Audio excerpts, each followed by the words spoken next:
continuing our discussion, deliberation on qualitative research, on the 7 types of qualitative research.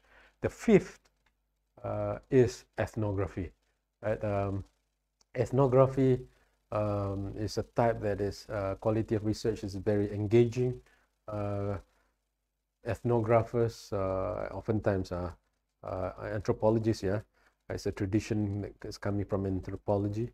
Very often very passionate about what they study, passionate about the people that they study, and many ethnographers, many anthropologists often establish long-term relationships with the people whom they studied in the ethnographic research. Right? So what does ethnography research aims to do?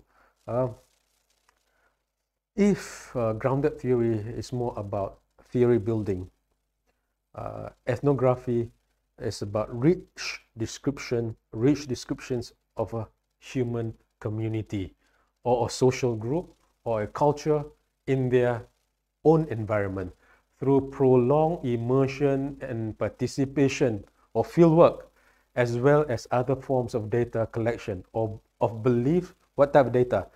Data collection of the beliefs, the emotions, the values, the social symbols and spaces, the desires, the goals, the language, the hidden narratives, the acts, the activities, the events, and the temporal data of the people they study, right?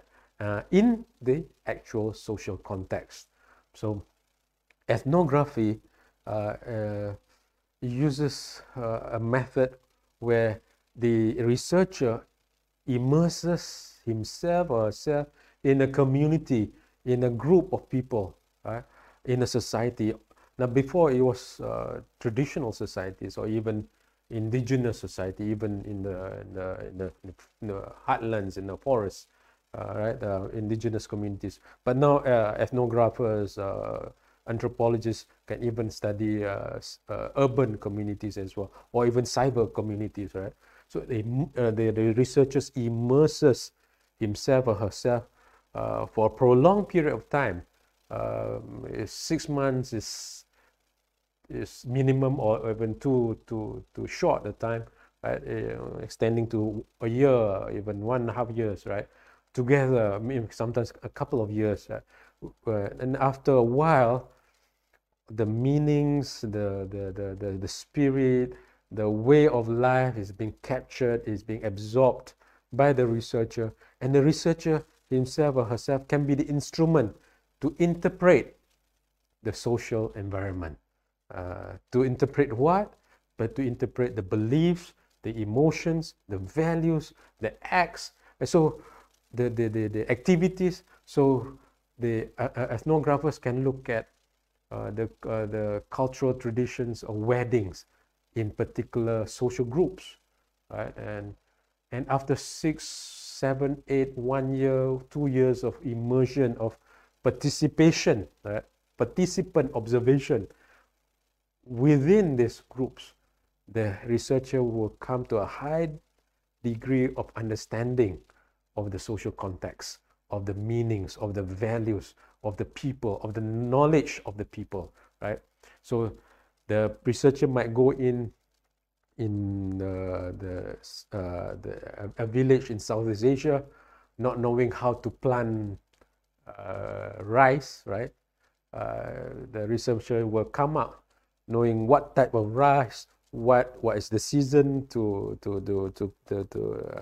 of seeding, what is the season of harvesting, how do you prevent rice and being infected, and you know the instruments, the types of tools in rice planting, and basically the immersion process is a process where you absorb the process that absorbs the knowledge, the experiences, the values of the people, right?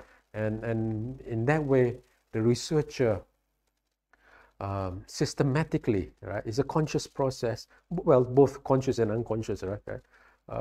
But as a researcher, the researcher will collect data and write field works and interviews, notes, right? And look at the documents, look at the actions, activities, symbols within that community and capture it.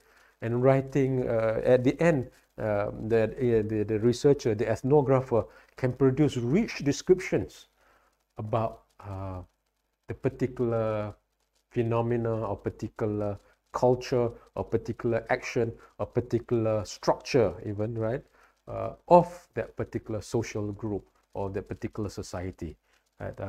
And anthropology actually means the study of people, people study, anthropology, study, right, of the people. So the focus is very much about the people,